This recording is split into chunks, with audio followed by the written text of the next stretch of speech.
мына Қытайдың былайша айтқанда мына Кремний аңғары дейтін аңғары бар. Мына IT саласы жиналған бүкіл IT несі. Сол Пекинде. Сол регионда, Пекиннің сол регионда үлкен көпірде бүгін енді сомдық бір дәу жаңағы не шығыпты. Кермет у шыққан ғой. Кермет у шығып, ол кермет уда бізге ана Қытайлар күнде карантинге қамалып, мұрнын піскектеп тест алып жатыр ғой коронавирустың. Бізге жаңағы тест тапсыру керек емес, бізге бақытты өмір керек, бізге мынау қалаларды карантинге жапқан керек емес, бізге еркіндік керек, бізге мына зұлым диктатор Ши Цзиньпин керек емес, бізге сайлау билеті керек, әділ сайлау керек, бізге тыныштық керек, өскен өркендеген керек деп, мына Ши Цзиньпиннің өтірік ауруды, өтірік карантинді сылтауратып, мына қайтадан таққа 3-ші мәрте заңсыз отыруына қарсы үлкен кермет жасап, әлі көпірдің басына іліп, және ол жұрттың назар аударсын деп көпірдің басынан бір түтінденетін затты жағып жіберген ғой, түтіндеп. Енді біреулер айтады, ол өз-өзіне бензин құйып өртенді дейді, ол видео көрмедік, бірақ енді фото, видеоларда бүкіл ел ананы видеоға түсіріп жатыр, ана Ши Цзиньпиннің қайтадан таққа отыруына қарсы, баяғыдағы еркін, азат өмірімізді аңсаймыз деп. Бірақ енді бұл жерде бір нәрсе бар. Ши Цзиньпинді құлатқан күнде де Қытай компартиясы құламаса, Қытайда осы былықтың жалғаса береді. Бірінен кейін бір. Мысалы, Еуропа, Американы қараңызшы, біреу тағына жабысып алды ма? Англияның премьері уақытында ауысады. Тіпті мынау Борис Джонсонды үйінде мына карантин заңдарын бұзған үшін, 2 рет бір туған күнін өткізген үшін ақыры қыспаққа алып отырып жұмыстан қуып жіберді.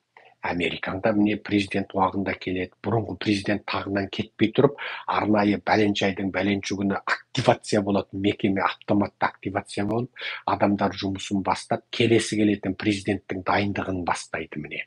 Оған бюджеттен автоматты ақша бөлінеді, бәрі автоматтасқан.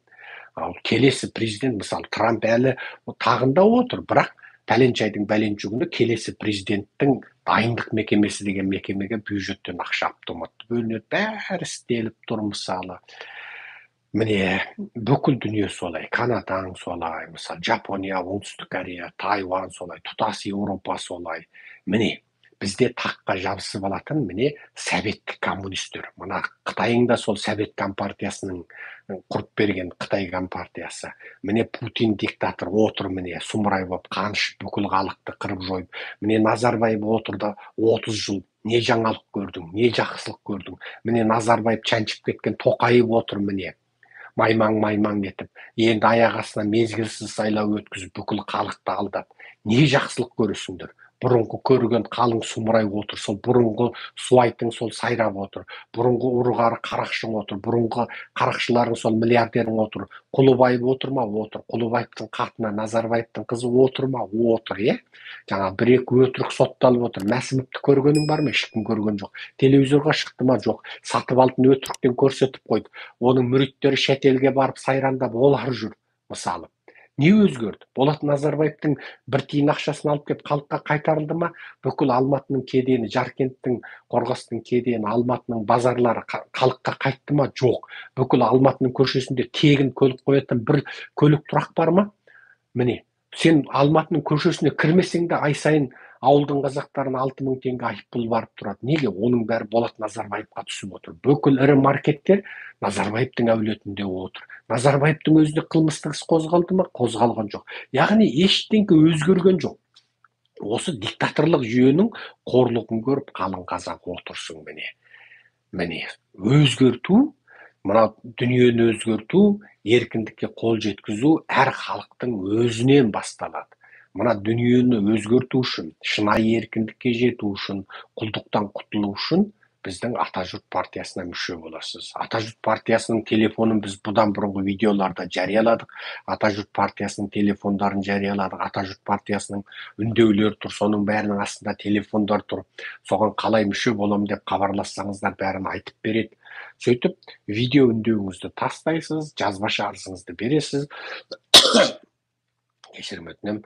Сөйтіп, Атажұрттың мүшесін біз 1 миллионға жеткіземіз. Сөйтіп, бүкіл әлемнің, бүкіл Еуропа, Американың қолдауына сүйене отырып, Қазақстанның жүйесін заңды түрде құлатамыз. құлатамыз, кетесің. Міне бізде қолымызда 1 миллион адам бар. Ал сенің бізге мүше болғаның құпиялық сақталынады. Бізде базада тұрады. Міне. Ал осы арқылы біз жүйенің тас-талқанын шығарамыз.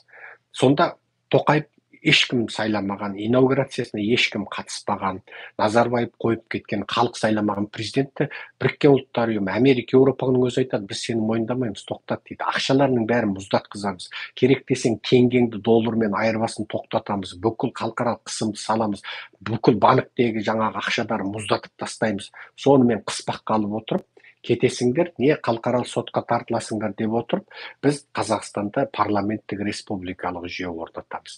Яғни ұлттың тағдырын бір сұмырайға сеніп тапсырып, ол сұмырай өзі біледі, орысқа сатыла ма, Қытайға сатыла ма, Қытайдан триллион кредит ала ма, сөйтіп бір сұмырай, бір тұтас халықты жаңа қанын сүліктей соратын осы оңбаған жүйені құртып, жаңағы ұлттың адал ұлдары бірлесіп отырып, талқылап отырып, дауысқа салып отырып, мәселені шешетін парламенттік жүйені орнатамыз. Парламенттік жүйенің артықшылығы бір сұмырай сатам десе де сата алмайды. Оны орыс боп салабаса да сатып ала алмайды. Қытай боп салабаса да сатып ала алмайды. Себебі бүкіл парламенттегі бәленбай адам ақылдасып отырып шешкенде оның бәрін сатып ала алмайды. Оның бәрін боп салай алмайды. Ал ол әрбір адамды, біз бір адамды сайлай алмай отырған адамбыз, ал бүкіл бәленбай облыстан, бәленбай ауданнан, бәленбай адамды сайлаған кезде ол Назарбаев, Тоқаев құсап монополдай алмайды. Сонда жаңағы биліктің салмағы жаңа жіктеледі. Билік халыққа қарай бөлінеді. Сонда бір адамның қолында супер шектен тыс билік болмайтын болады. Сөйтіп жаңағы дара билеуші болам десе де болғызбайтын. Жаңағы бірімен бірі итжығыс түсетін, тепе-тең түсетін қоғамдық күштерді қалыптастырамыз. Қаржылық күштерді қалыптастырамыз, саяси күштерді қалыптастырамыз. Бірімен бір жаңағы алысып жұлысатын Американың демократтар партиясы мен мынау республикашылдар партиясы сияқты партияларды қалыптастырамыз.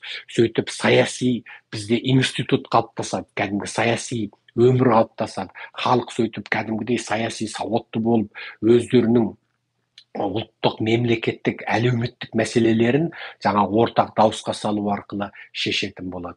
Міне осындай жүйені біз қалыптастырамыз. Енді қазіргі міне орыс, Қытай бұл жаңалық, жағымды жаңалықтар көп болып тұрған заман. Мынау Қытайдың басындағы алай-дүлей заманның тура дәл үстінде тұрмыз. Міне енді осы 1 апта 10 күннің ішінде 20-шы құрылтайда мынау Ши сұмырай кәдімгідей билікке алатын құсап тұр. Енді аяқ астынан Қытайлар оянып кетіп, күшейіп кетіп, аяқ астынан Қытайда бір апалай төпелей бірдеңе болып кетпесе, дәл қазіргі ситуация бойынша менің кеше және алдың күні мынау CCTV-ді көргеніме қарасам, Шиден басқа адам билікті ала алмайтын сияқты. Енді Ли Кешан шығады екен, ойбай жаңағы мемлекеттің орынбасар төрағасы болған анау болады екен, мынау болады екен, бәрі бекер, сол Ши болатыны анық болып тұр. Енді бәрі Құдайдың қолында. Енді бір батыр Қытай шығып 1 миллиард Қытайдан біреуі тарс еткізіп қақшекеден атып тастайды ма? Бір жаңағы батыр әйел шығып бұның ішетін қайнаған суына бір дәрі қосып қатырып тастай ма? Жаңағы у жеген ит құсап сілейіп қатып қала ма? Ол бір Құдайдың қолында. Бірақ дәл қазір егер ондай бір кездейсоқ өзгеріс болмаса, бұл осы билікті алған болып отыр.